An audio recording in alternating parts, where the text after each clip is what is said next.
ওদের আর একটা গুণ হচ্ছে ওরা আমৃত্যু আল্লাহর পথে সংগ্রাম করবে, সারা জীবন মৃত্যুর আগ পর্যন্ত আল্লাহর পথে সংগ্রাম করবে।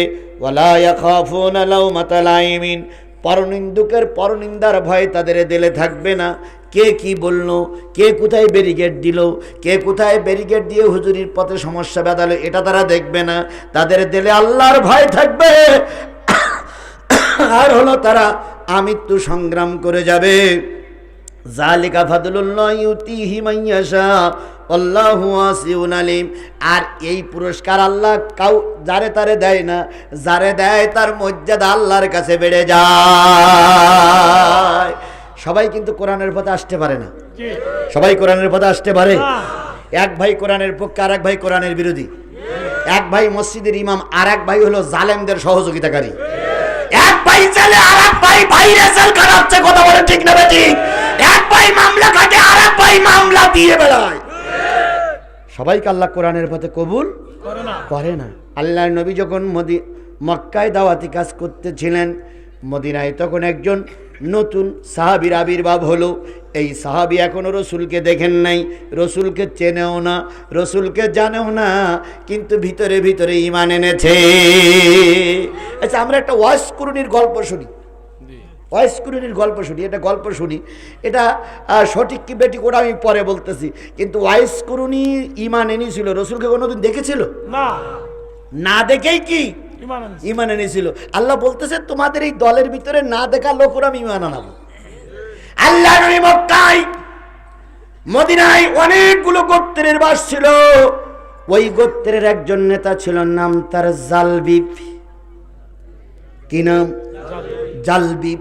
ওই জালবিব ছিলেন একজন ইহুদি পণ্ডিত, বিরাট পাণ্ডিত্য অর্জন করে তিনি চলতেন। ওই জালবিবির ছিল বিরাট পাঠশালা, বহু দেশের নামি দামি কিতাব ওই পাঠশালায় ছিল। তাওরাত ছিল, জব্বুর ছিল, ইনজিল ছিল। এরপরে যত ধর্মগ্রন্থ, যত মনীষীদের লেখা গ্রন্থগুলো সেখানে ছিল। মাঝে মাঝে বাবার সন্তান। ওই জালবিবের একটাই মাত্র সন্তান ছিল, সন্তানটা খুবই ছোট, কিন্তু তার শিক্ষিত বানানোর জন্য বাবার সন্তান মাঝে মাঝে এক জায়গায় বসতেন। উনি কেতাবগুলো পড়ে শোনাতেন, এটা তাওরাত, এটা জব্বুর, এটা ইনজিল, এটা ওই কেতাব, এটা সেই কেতাব। এইভাবে করে পড়ে শোনাইতে একদিন ছোট্ট ছেলেটার নজরে পড়ে গেল সকল কেতাবের উপরে আর একটা যেন কি সুন্দর করে সোনার কৌটার ভিতরে রূপো দিয়ে মুখাবৃতি করে বেঁধে রাখা হয়েছে। লোক ওই জিনিসটা টেনে বের করে মাঝে মাঝে বাবা চুমা দেয়, মাঝে মাঝে বাবা বুকে ধরে, আবার মাঝে মাঝে ওই জায়গায় রাখে। ছোট্ট ছেলে বলল, বাবা ওই জায়গায় তুমি যে কি রাখতেছো, কি পড়তেছো, আমাকে একটু জানানো যাবে কি? জালবিবি ইহুদির বাচ্চা বলে দিল, শোনো, ওই জায়গায় যে লোকটার নাম লেখা আছে, এই লোকটা হলো গোটা পৃথিবীর কুল কায়নাতের একজন মহামানব, নাম তার মুহাম্মদুর রাসূলুল্লাহ সাল্লাল্লাহু আলাইহি সাল্লাম। বাজান শোন, এই নবী শেষ নবী হয়ে আসবে। এই নবী যখন ধর্মের প্রচার করবে, তখন আমাদের ইহুদি খ্রিস্টান ধর্ম আর থাকবে না। সুবহানাল্লাহ। ইহুদিরা মুসলমানদের বন্ধু না শত্রু? শত্রু। জোরে বলেন, বন্ধু না শত্রু? মুশরিকেরা, ভারতের দাদা বাবুরা আমাদের শত্রু না বন্ধু? শত্রু। অথচ ওনারা আমার দেশে আছে, আর আমার দেশের মানুষ যখন রাস্তায় নামে, আমার দেশের পুলিশ আমার দেশের সন্তানদের গুলি করে মারে। এখনো সেই মামলা চলতেছে। বাবরি মসজিদ ভাঙলো যে বিয়াদব, গুজরাটে মুসলমানদেরকে মারলো যে বিয়াদব, অগণিত মুসলমানদের রক্তে যার হাত লাল। বাংলার মুসলমানেরা বলেছিল এই জাহান্নামী লোকটা বাংলাদেশে নামতে পারবে না। এই কারণে মামুনুল হক জেলে, এই কারণে আমার অগণিত মানুষকে জেল খাটতে হয়েছে, পঙ্গুত্ব বরণ করতে হয়েছে, তারপরে কি বলে লাশ পড়তে হয়েছে। মুসলমানরা মুসলমানদের গুলি করে মারো, আর তোমরা বলো আমরা ধর্মকর্ম মানি না। হ্যাঁ, ধর্মকর্ম তো মানোই, তোমাদের মুখে এইটাই সবার পায়, লাকুম দীনুকুম ওয়ালিয়া দীন, বুখারীর হাদিস।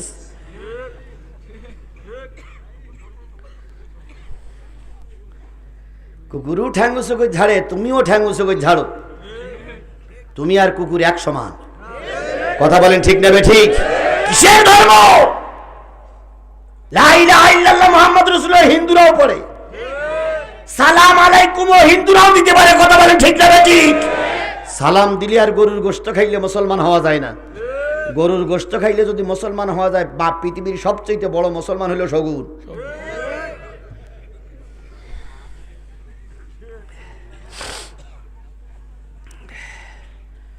চলবে চলবে মাশাআল্লাহ। লোক এখন যেভাবে আছে ওইভাবে থাক, বসানোরও দরকার নেই, ওঠারও দরকার নেই, চলে যাবারও দরকার নেই, থাকারও দরকার নেই। থাকার দরকার আছে, আল্লাহ কবুল করুন। আমার ভাইয়েরা, যে জিনিসটা বুঝাতে চাচ্ছিলাম সেটা হলো, জালবিব সন্তানকে বলল উপরের তাকের ওই কৌটাটা পারবা না, ওখানে মহামানবের নাম লেখা আছে, একদিন তিনি কালেমার দাওয়াত নিয়ে আসবে বাজান। যদি মোহাম্মদকে মেরে দিতে পারো তাহলে এই পৃথিবীতে আর ইসলাম ধর্ম প্রচার করার মতন লোক থাকবে না, এক চিরকাল আমরাই থাকবো। আজকে ওই একই বক্তব্য দিয়ে যাচ্ছে, বড় বড় হুজুরদের যদি ফাঁসি দিয়ে মারতে পারো এদেশে কোরআন বলা লোক আর থাকবে না। দুলাভাই ভুলের স্বর্গে বসবাস করছো, এ কোরআন আমার নয়, আমার বাবার নয়, এ কোরআন হলো আমার আল্লাহ। সব আলেমেরা যদি মারা যায় এই কোরআন বলার জন্য নতুন আর একদল আলেম তৈরি হবে। হয়নি? হয়নি? হয়েছে। কয়টারে মারবেন? এই যে লাইটগুলো জ্বলতেছে, একজন লোকের রাগ হয়ে গেল, লাইট চোখে লাগতেছে, ঘুম আসতেছে না বলে দুটো ভাঙলেন, ওই লাইট এসে লাগলো, ওখানেও দুটো ভাঙলেন, এই লাইট এসে লাগবে, এই লাইট ভাঙলেন, ভাঙতে ভাঙতে সব ভাঙতে হবে, কথা বলেন ঠিক না বেঠিক? এবার যারা লাইটওয়ালা আছে তাদেরকে বলা হবে একদিক থেকে ভাঙতেছে আর একদিক থেকে লাগাও, তাহলে ওদিক থেকে ভাঙবে এদিক থেকে লাগাবে, তাহলে লাইট কয়টা ভাঙবা? তবে একটা জায়গায় যদি বন্ধ করতে পারো সব লাইট বন্ধ হবে, সেটা হচ্ছে মেন লাইটের সুইচের মাথার থেকে কেটে দাও। দুই চারজন আলেম ফাঁসি দিয়ে, দুই চারজন বক্তার নিষেধাজ্ঞা দিয়ে, দুই চারজন বক্তার লিস্ট করে কোরআন বন্ধ করা যাবে না। বন্ধ করতে চাইলে আল্লাহরে মেরে দিতে হবে।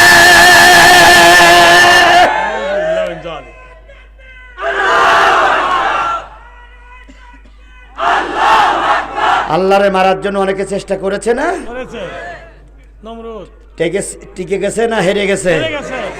তোমরাও যারা করতেছো একদিন তোমরাই হেরে যাবা, কোরআনওয়ালারা টিকে থাকবে ইনশাআল্লাহ। ইনশাআল্লাহ, আরো জোরে বলেন ইনশাআল্লাহ। আমার ভাইরা, ভালো খুব টার্গেট দিল, যতই চেষ্টা করো না কেন, আমি 19 নম্বর তাকের থেকে কৌটা পেড়ে দেখব ওখানে কোন জিনিসটা লেখা আছে। একদিন, 2 দিন, 3 দিন যায়, কোনো সুযোগ বালক করতে পারে না। ছোট্ট সাহাবী এখনো রসুলকে দেখে নাই, রসুলের পরিচয়ও জানে না, কিন্তু ভিতরে ভিতরে ইমানের জজবা তৈরি হয়ে গেছে। তোমরা জানো না বন্ধু, তোমাদের দলের ভিতরে আমাদের লোক আছে। তোমরা জানো না তোমার অফিসে কোরআনওয়ালা আছে। জেলখানায় হুজুরদের বন্দী করে রেখেছ, ওই জেলখানার পুলিশ হুজুরদের ডিউটি করে। আমি শুনলাম জেলখানার থেকে একজন পুলিশ গল্প করেছে, সেটা হলো যে আমি জেলের ভিতরে দেখলাম যে বড় হুজুর শুয়ে আছে, বড় হুজুরের মাথায় কোনো বালিশ নাই, গায়ে একটা কম্বল, নিচে একটা কম্বল বিছানো। ওই পুলিশ লোকটি, যদি কোনো পুলিশ ভাই আমার আলোচনা শোনেন নিশ্চয়ই শুনতেছেন, পুলিশেরা তো আমার মাহফিলে এসে ওত পেতে বসে থাকে, কখন কি হয়, কখন ধরতে পারি, কখন ধরতে পারি, ওত পাতো। তুমি আলেম রে ধরবা আর আল্লাহ তোমারে ধরবে। তুমি নেতা হয়ে আমার বিরুদ্ধে ফোন লাগাচ্ছ আর আল্লাহ তোমার পরিবারের বিরুদ্ধে ফোন লাগাচ্ছে, আমার চোখের পানি ফেলাবা, তোমারও চোখের পানি পড়বে।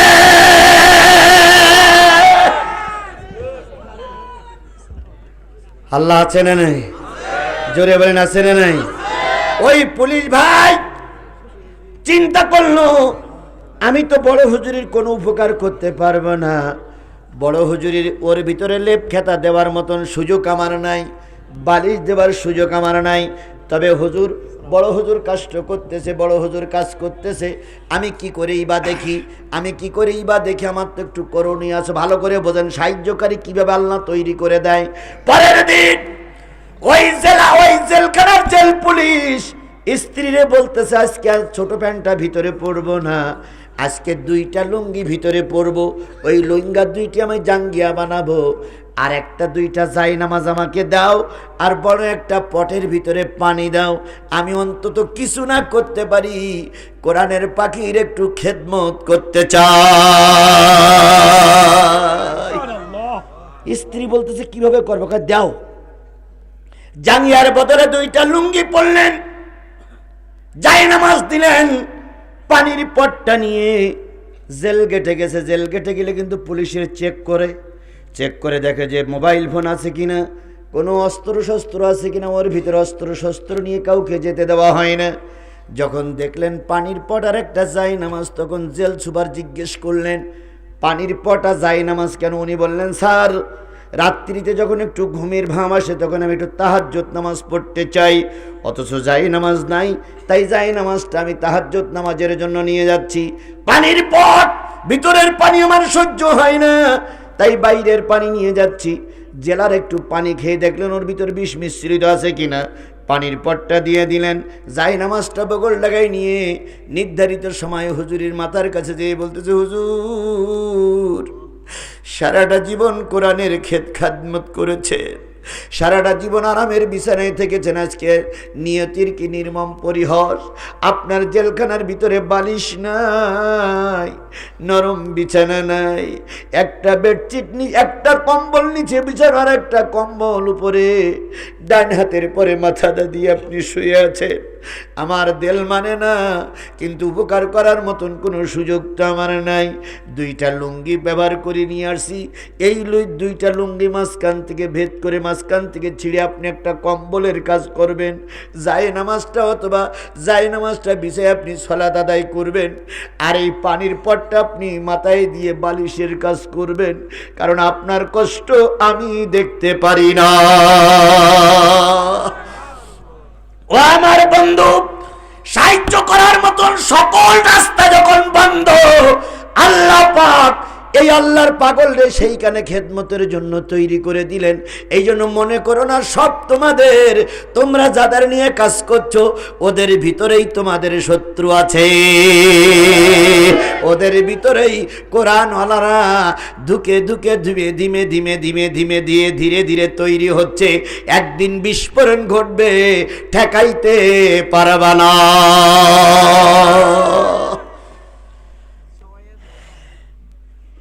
শুধু ধৈর্য ধরুন। বিপদে পড়লে সবচেয়ে বড় গুণ হলো ধৈর্য ধারণ করা।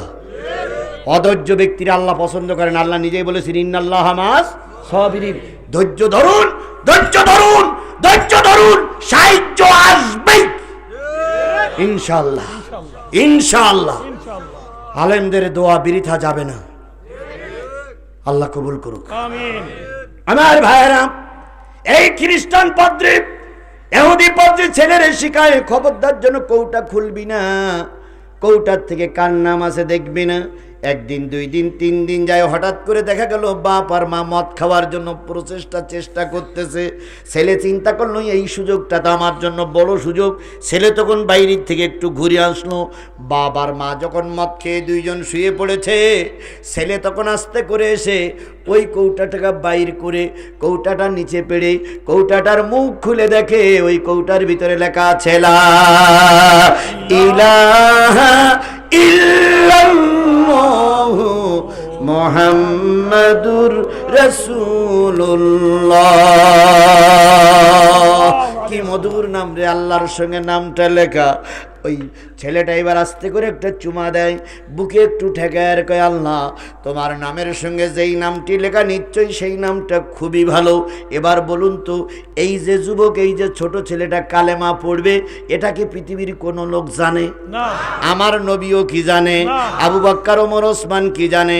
আল্লাহ বলতেছে, চিন্তা করো না, তুমি এখানে মার খাচ্ছ, আর তোমার দলের লোক আর প্রান্তে তৈরি হয়ে যাচ্ছে, তুমি খবর রাখো না।